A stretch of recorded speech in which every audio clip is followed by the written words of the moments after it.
Ultimately, we need to put it into practice. Welcome to Jewish Meditation with Rabbi G. This is the last one of the series of Kabbalistic emotional training, looking at the 7 emotional layers of our soul.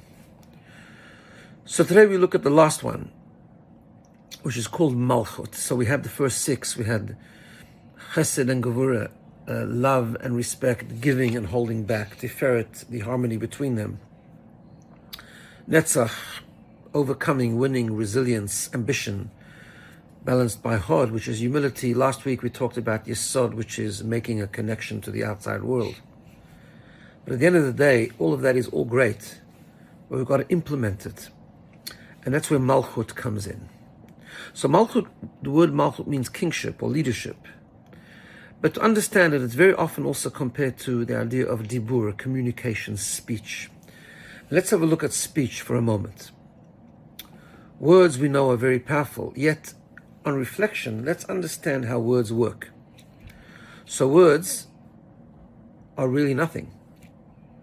They're not an entity on their own. They're only as good as the content that I put into them. In other words, I can sit here and just jabber off nonsensical words and it'll mean nothing and achieve nothing. But if I have a thought, an idea, an intellectual concept, or I have a feeling of anger, a feeling of hate, a feeling of love, a feeling of compassion, and I communicate it in words, then it'll be communicated. So in other words, the words really are just a vehicle to carry through the intellectual idea or the feeling, the emotion. But it's not quite like that, because we find that words are very powerful. Number one, we find that although words seem to be nothing on their own, just a vehicle for the content, but the content changes. The content becomes clearer. So if I have an idea and I communicate it to you, if I have an intellectual concept, a deep idea, you will find that when you speak it out, if I communicate it to you, the idea will become clearer myself. You will understand it. It will be carried forth from me to you, and I will become clearer. Emotions are the same way. If I communicate emotions, not just about communicating to you what I'm really feeling, we find that when someone expresses an emotion, the emotion becomes stronger. The speech enhances the emotion and makes it more effective and communicates it to someone else. So how does it actually work? We know that deep down, we are actually wired to communicate. In fact, in the Talmud, we are called the medaber. Human beings are called the communicators. Because the power of words, although it seems like just a vehicle and a conduit for the content, it's actually not quite like that. If I have a thought and it's all swimming around in my head, or I have an emotion, and I want that emotion to be felt by others, and I want my idea to be understood by others, the power of words, the power of communication, not just the words, is not to have an independent feeling or idea, but to take what is already there and process it. To process it and then have the ability of communicating it clearly to someone else. That power of receiving the content, processing it, and then giving over to someone else is a very powerful tool. It's a very powerful ability, and it clarifies, enhances, and makes more powerful the content that is going through the speech. The same thing is with Malchut. Malchut is not really an emotion. We have 7 emotions, we are told. But the truth is, only the first 6 that are actually emotional expressions of emotion, or expressions of feelings.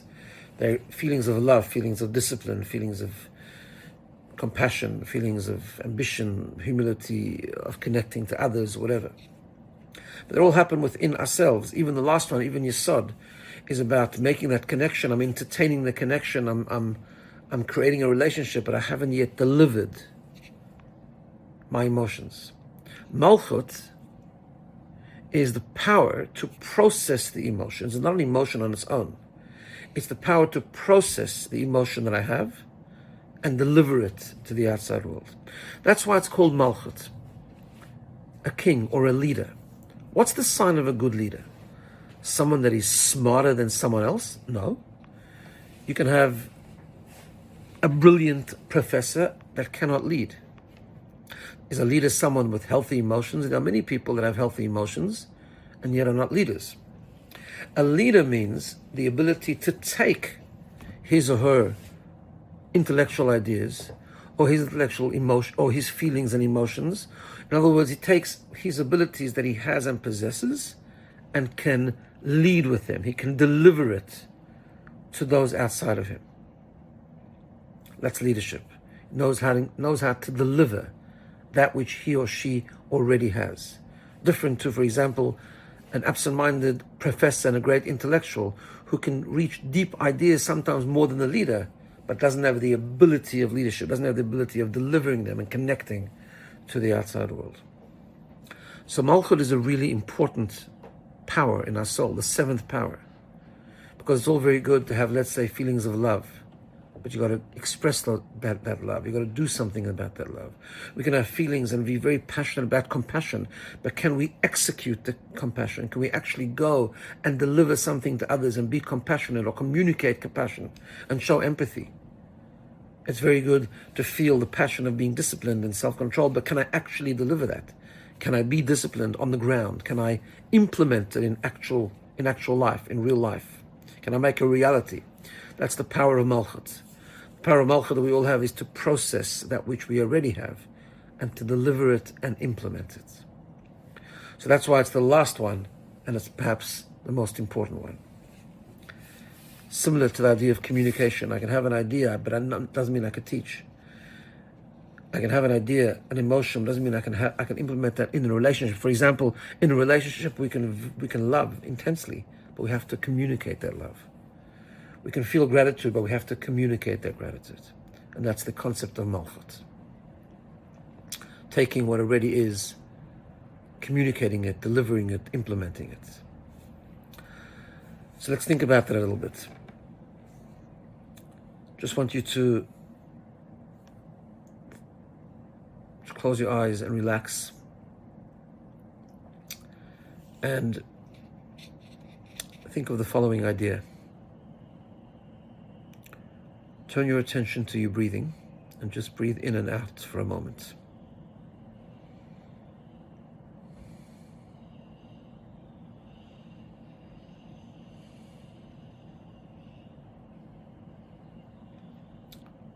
We always know that neshima, the breath, is really an expression of the neshama. The neshama, the soul, that God breathed in to the nostrils of the first human being to make him a living spirit.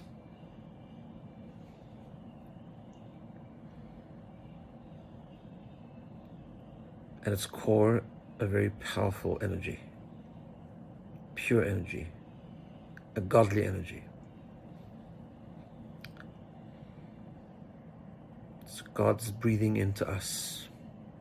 Vayipach be'apav, and he blew into his nostrils.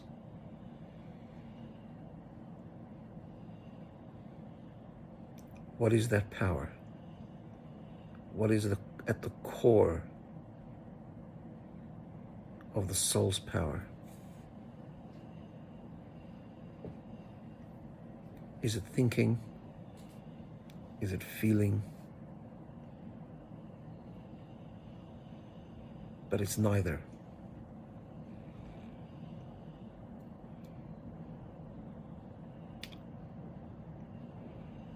And God blew into the nostrils of Adam, and the verse says he became a living spirit, nefesh chaya, a living soul. The commentaries explain he became a communicating soul, a soul of words.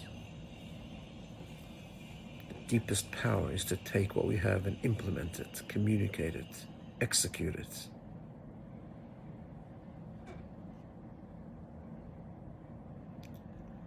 Think about feelings of love that you have, passion of kindness, any other strong emotion. Can you put it into practice? Can you give birth to it in the world outside of you? That's the power.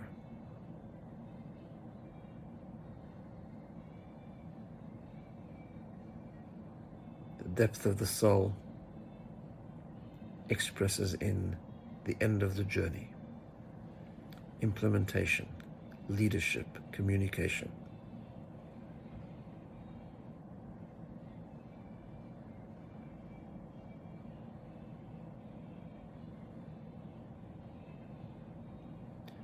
I have ideas, I have feelings, but the sign of a healthy me is expression, implementation.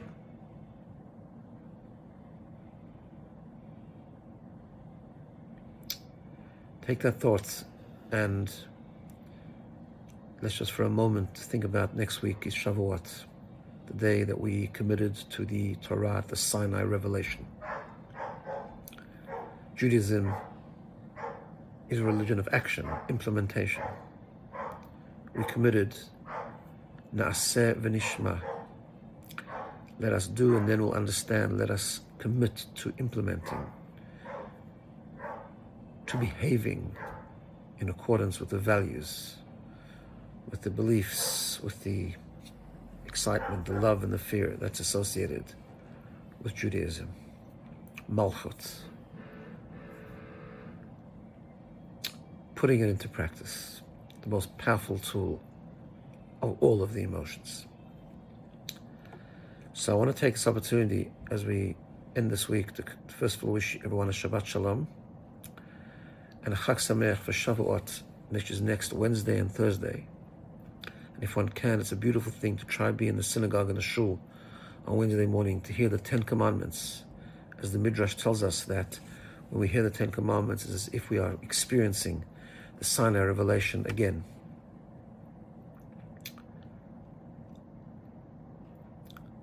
Let's renew our commitment and let's bring down all the blessing that we can. A reminder that we'll probably take a break for a week or two now from this